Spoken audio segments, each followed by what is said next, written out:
नमस्कार, मैं हूं मीरा रावत। मैं देश की सरहद पर खड़ा हूं, लेकिन अपने घर के चिराग को सिस्टम की बेरुखी से नहीं बचा सका। ये बेबसी भरे शब्द हैं उस सैनिक पिता के जिसने इलाज के अभाव में अपने 1.5 साल के मासूम बेटे को खो दिया, वो भी सिर्फ इसलिए कि एक अस्पताल से दूसरे अस्पताल तक रेफर करने के खेल में मासूम ने दम तोड़ दिया। चमोली जिले के चिड़ंगा गांव के निवासी दिनेश चंद्र के बेटे शुभांशु को केवल इसलिए अपने प्राण गंवाने पड़े क्योंकि उसे डॉक्टरों के अभाव में समय रहते इलाज नहीं मिला।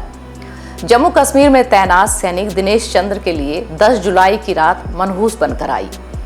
बेटे शुभांशु की तबीयत अचानक से बिगड़ने लगी।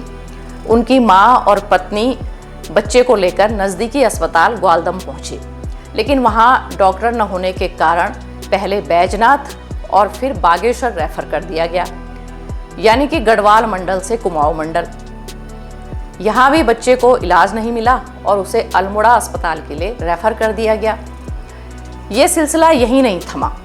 अल्मोड़ा से चिकित्सकों ने हल्द्वानी सुशीला तिवारी अस्पताल के लिए रेफर कर दिया।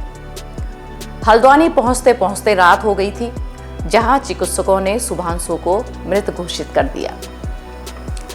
अब आप अंदाजा लगा सकते हैं कि उत्तराखंड की स्वास्थ्य सेवाओं का क्या हाल है।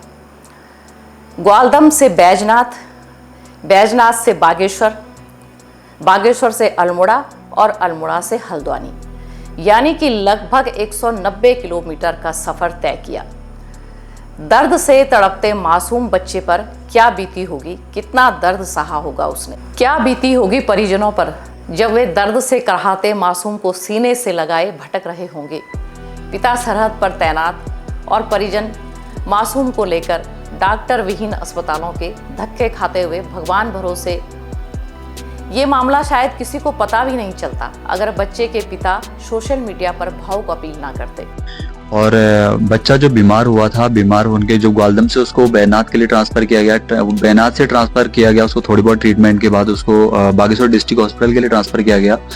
तो वहाँ पे जाने के बाद जैसे वो 6 बजे के समथिंग वो बागेश्वर डिस्ट्रिक्ट हॉस्पिटल में पहुँचा था, तो वहाँ पे उसका थोड़ी बहुत ट्रीटमेंट चला था। लेकिन वहाँ पे भी जब उन्होंने बताया कि ये बच्चा जो है सीरियस होता जा रहा है, तो इसको जो है हम अल्मोड़ा के लिए ट्रांसफ़र करते हैं, वहाँ इसका ट्रीटमेंट होगा आगे के लिए, क्योंकि ऑलरेडी 2 हॉस्पिटल पहले ट्रांसफ़र हो चुका था।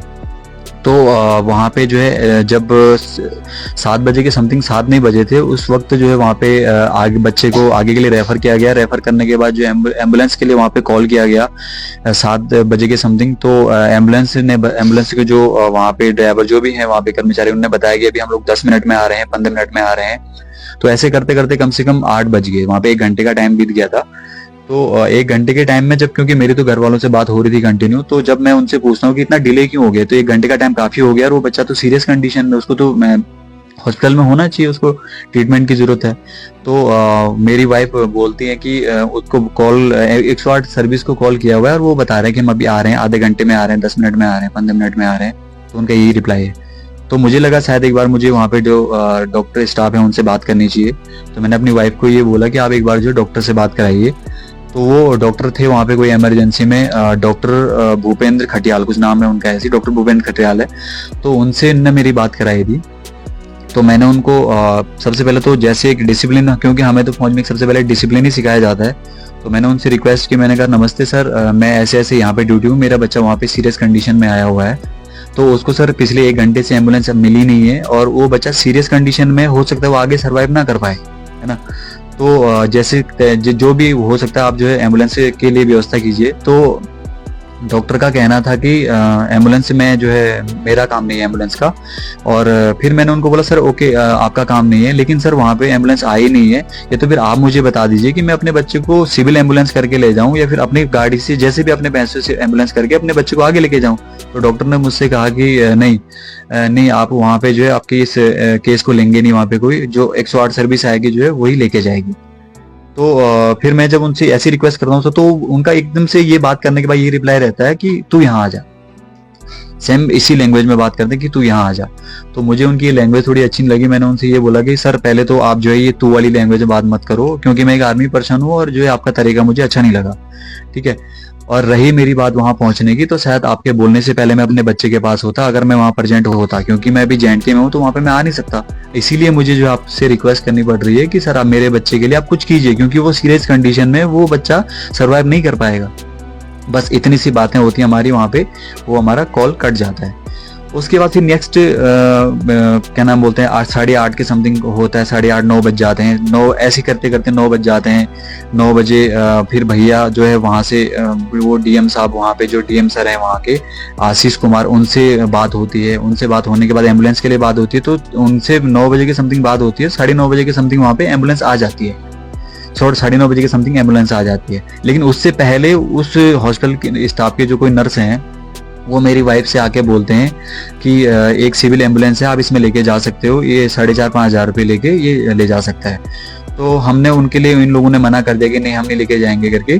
तो जब DM सर से बात होती है, आधे घंटे के बाद वहाँ पे एम्बुलेंस आ जाती है। तो मेरा ये सबसे पहले ये क्वेश्चन है, जो वहाँ पे DM सर हैं, आशीष सर, प्लस में जो ऊपर जो बैठे हुए जो कुमाऊं कमिश्नर सर हैं, दीपक सर, उनसे मेरा सिर्फ एक क्वेश्चन है, आप लोग मुझे इससे ये चीज बताइए कि इमरजेंसी का मतलब क्या होता है। इन 2 लोगों से ही नहीं, मैं बाकी प्रशासनिक जो भी अधिकारी, जो भी बैठे हुए हैं कर्मचारी वहां पे, जो भी प्रशासन के अंदर जो भी आते हैं उच्च कोटि के लोग, तो उनसे मैं पूछना चाहता हूँ कि इमरजेंसी का मतलब क्या होता है। ये बेटर अगर कोई समझ सकता है इस चीज को, कि एक बच्चा, एक बाप का बच्चा जो 1.5 साल का बच्चा खत्म हो जाए और सीरियस कंडीशन में हो, और उसके बाद जो ऐसी लापरवाही की वजह से अगर वो डेथ कर जाता है, तो उस बाप पे क्या गुजरती है, उस परिवार पे क्या गुजरती है, शायद मैं जानता हूँ। आज जैसे मैंने अपना 1 साल का बच्चा खोया है, कभी भी किसी भी माँ पे, किसी बाप पे ऐसी वो गुजरे ना, उन पे ऐसी कोई भी मुसीबत गुजरे ना। मैं ये कहना चाहती हूँ कि जब हम अपने बच्चे को ग्वालदम से बैजनाथ से बागेश्वर हॉस्पिटल के लिए ले गए, तो वहां तक तो हम अच्छे से पहुंचे, हमारा बच्चा ठीक था। उसके बाद डॉक्टरों ने उसको एडमिट करा। एडमिट करने के बाद डॉक्टर उसको चेक करने के लिए आए, तो डॉक्टर ने बोला कि बच्चे की हालत बहुत सीरियस है, इसे जल्दी से जल्दी आगे ले जाना चाहिए, इसका ट्रीटमेंट आगे ही होगा। तो आप 108 को कॉल करो, और 108 को कॉल करने के बाद इसको जल्दी से जल्दी आप आगे के लिए ले जाओ। तो उसके बाद मैं 108 को कॉल करती हूँ। 108 को कॉल करती हूँ, मैं करती हूँ 7 बजे के करीब 108 को मैंने कॉल करा। तो 108 का कॉल आया मुझे उसके बाद, तो 108 ने बोला मैम आ रहे हैं हम, अभी 7:30 बजे तक हम आ जाएंगे। तो मैंने कहा चलो ठीक है, टाइम लगता है तो कहीं गए होंगे, कहीं और भी हमारे जैसे होंगे तो उनको वो करने के लिए गए होंगे। तो मैं रुक गई, तो मैंने कहा आएंगे। उसके बाद 7:30 हो गया, 7:30 हुआ। उसके बाद मैं वहां पे जो डॉक्टर थे भूपेंद्र खटियाल, तो मैं उनके पास गई। मैंने कहा सर इतना टाइम हो गया अभी तक एम्बुलेंस नहीं आई है। मैंने कहा मेरे बच्चे की हालत इतनी खराब है, मैं अकेली हूँ, मेरे साथ सपोर्ट वाला कोई नहीं था, क्योंकि मेरे हस्बैंड जॉब पे जम्मू कश्मीर थे, तो मैं अकेली थी, मेरे साथ कोई नहीं था उस टाइम। और जो हॉस्पिटल का स्टाफ था उनको अपने से मतलब था, उनको ऐसा नहीं था कि यार इनका बच्चा ऐसी कंडीशन में है, हमको एक्शन लेना चाहिए, फटाफट से एम्बुलेंस बुलानी चाहिए, लेकिन उनको कोई मतलब नहीं था। उन्होंने पेशेंट को चेक करा, बच्चे को थोड़ा चेक करा, बोला कि हाँ इसकी कंडीशन बहुत खराब है, इसको आगे ले जाओ। ठीक है, तो आगे ले जाओ। फिर उसके बाद मैंने बोला सर आप 108 को कॉल करो। मैंने कहा मेरा कॉल तो उठाया उन्होंने बोला कि आधे घंटे में आ जाएगी 108, लेकिन नहीं आई उसके बाद। तो मैंने सर को बोला, तो सर ने बोला कि ये हमारे हाथों में नहीं है, हम एम्बुलेंस को नहीं बुला सकते हैं, आप कॉल करो। मेरे कॉल करने के बाद उनने भी एम्बुलेंस से बात करी, तो उन्होंने कहा अभी आ जाएगी, थोड़ी देर में आ जाएगी, कॉल आएगा तो मुझे बोला मेरे से बात करवाना। फिर वो अपना बिजी हो। स्वास्थ्य विभाग को हर साल लाखों का बजट मिलता है।